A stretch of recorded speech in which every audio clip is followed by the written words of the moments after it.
Bismillahirrahmanirrahim. Assalamualaikum warahmatullahi wabarakatuh. Pertama-tama marilah kita panjatkan puji dan syukur kehadirat Allah Subhanahu wa taala karena pada kesempatan kali ini saya dapat menyelesaikan tugas mata kuliah profesi keguruan.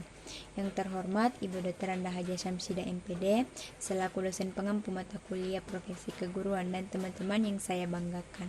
Perkenalkan, saya Arni Idam, NIM 1928040007, kelas PKK 01 2019. Pada kesempatan kali ini saya akan mengangkat materi yang berjudul kekerasan dalam dunia pendidikan akibat runtuhnya nilai moral.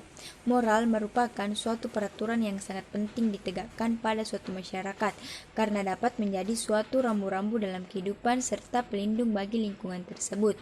Moral dihasilkan dari perilaku intelektual, emosi, atau hasil berpikir setiap manusia yang pada hakikatnya merupakan aturan dalam kehidupan untuk menghargai dan dapat membedakan tentang benar dan yang salah yang berlaku dalam suatu masyarakat. Perbuatan moral mencetuskan kodrat manusiawi dan sekaligus mulia. Kejahatan itu tidak hanya sekadar berkaitan dengan efek atau akibat buruk dari perbuatan fisik manusia. Kejahatan juga bukan sekadar wujud dalam kelemahan manusia karena telah melakukan tindakan-tindakan yang tidak semestinya. Kejahatan moral menyentuh langsung realitas kodrati bahwa kita mempunyai kebebasan. Kita semua bisa membahas secara panjang mengenai kejahatan manusia. Tetapi titik tolak yang pasti ialah bahwa manusia memiliki kebebasan dan mampu merefleksi dari hati nurani yang benar. Misalnya menggunakan akal budi secara sehat dan jernih. Tujuan tindakan harus selalu masuk akal dan terarah kepada kebaikan. Mampu bertanggung jawab atas tindakannya, selalu berpikir positif, kebaikan harus dilakukan dan keburukan harus dihindari. Nah, selanjutnya, tinjauan kekerasan dari berbagai landasan. Kekerasan merupakan tindakan yang tidak terpuji dan tentunya sangat bertentangan dengan berbagai landasan dalam pendidikan. Ada apa dengan pendidikan kita? Krisis moral siswa semakin mengancam bangsa ini. Anda boleh percaya dan tidak. Tindakan kenakalan siswa yang cenderung mengarah kepada perbuatan sadis sudah menjadi fenomena di negeri ini. Nafsu dan emosi sesaat untuk mengejar pengakuan identitas diri telah merusak akal sehat pelajar. Nah, mengapa generasi sekolah mudah sekali berperilaku sadis dan keji? Kuncinya ada di sistem pengajaran dan pendidikan serta harmonisasi kehidupan siswa dalam keluarga. Ketika nilai-nilai agama tidak lagi ampuh mengarahkan manusia, maka tak ada lagi rasa saling sayang menyayangi antar sesama. Ketika hukum bisa dibeli, maka kehidupan manusia menjadi ajang transaksi. Sekolah beserta seluruh instrumennya mungkin sedikit sekali memberi pengajaran pemahaman kepada para siswa tentang sisi moralitas berbagai persoalan kemanusiaan. Selama ini siswa hanya dicekoki ilmu teks, buku dan menghamba kepada pelajaran teori-teori ilmu pasti. Di sisi lain waktu terus berkejaran dengan etika budaya baru dan aktivitas humanistik yang terus berkembang mengikuti kemajuan zaman. Di mana dalam hal ini sekolah lalai mengajarkan para siswa untuk menyelami realitas sosial yang bersifat masif. Akibatnya siswa tidak lagi mempunyai moral dan terjebak pada perilaku sadistik dan egoistik. Sesungguhnya ada solusi sederhana yang mungkin bisa mengurangi dekadensi moral pelajar. Di antaranya ialah sistem pendidikan di sekolah tidak lagi melulu menekankan prestasi akademik di atas kertas, di mana kita bisa mengembangkan dan tingkatkan pembinaan moralitas dan mentalitas para siswa dalam pergaulan sosial. Dalam lingkungan keluarga, para orang tua wajib menanamkan nilai moral sosial kepada anak, di mana orang tua harus terus-menerus melakukan pengawasan edukatif ketika anak menggunakan teknologi, yaitu ponsel dan internet. Untuk para pemimpin bangsa, tanpa terkecuali, tunjukkan sikap dan perilaku santun kepada generasi penerus dan pemimpin dalam memimpin negara. Nah, selanjutnya yaitu faktor-faktor penyebab kekerasan dalam dunia pendidikan. Ada beberapa asumsi bisa diajukan untuk menjalankan fenomena kekerasan yang terjadi dalam dunia pendidikan. Yang pertama, kekerasan dalam pendidikan bisa muncul sebagai akibat adanya pelanggaran yang disertai dengan hukuman, terutama fisik. Ada pihak yang melanggar dan ada pihak yang memberi sanksi. Bila sanksi melebihi batas atau tidak sesuai dengan kondisi pelanggaran, maka terjadilah tindak kekerasan. Aksi kekerasan susulan bisa terjadi bila antara pelaku dan korban terjadi aksi saling balas dendam, tawuran antar pelajar, atau antar mahasiswa merupakan contoh kekerasan ini.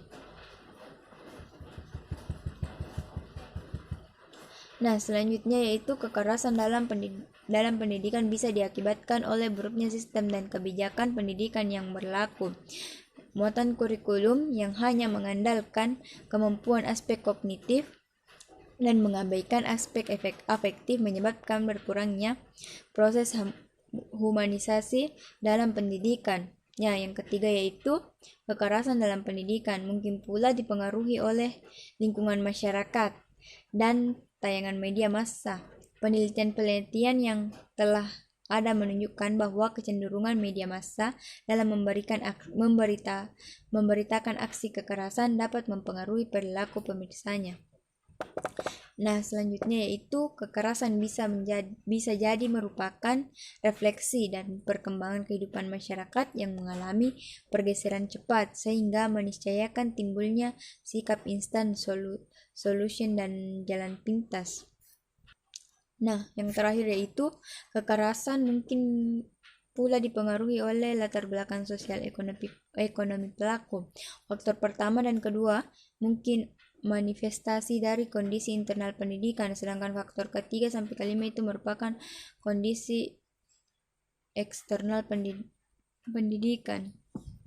Nah, ada dua pemicu kemunculan kekerasan dalam interaksi belajar mengajar terhadap siswa. Yang pertama itu pemicu dari dalam yang berupa prakarsa guru.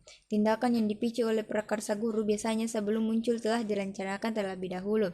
Nah, yang kedua yaitu pemicu dari luar yang berupa perilaku siswa. Tindakan yang muncul karena dipicu oleh perilaku siswa biasanya bersifat kreatif sehingga belum direncanakan karena kemunculan serta sifat perilaku siswa sangat konseptual.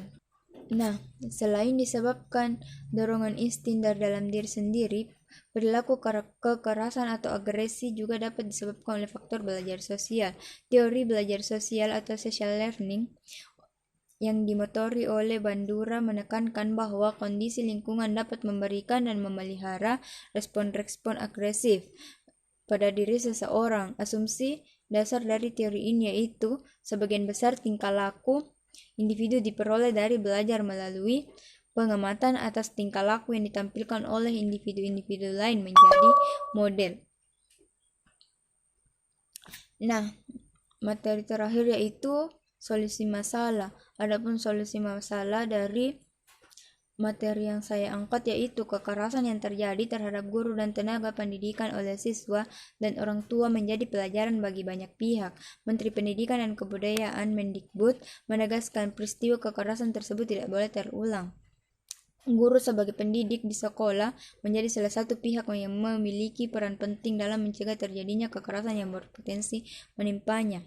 Manajemen kelas yang baik menjadi salah satu kunci pencegahan. Sebelum mengajar di ruang kelas, seorang pendidik berkali 4 kompetensi yang dipelajari selama masa pendidikan. Kompetensi itu adalah pedagogik,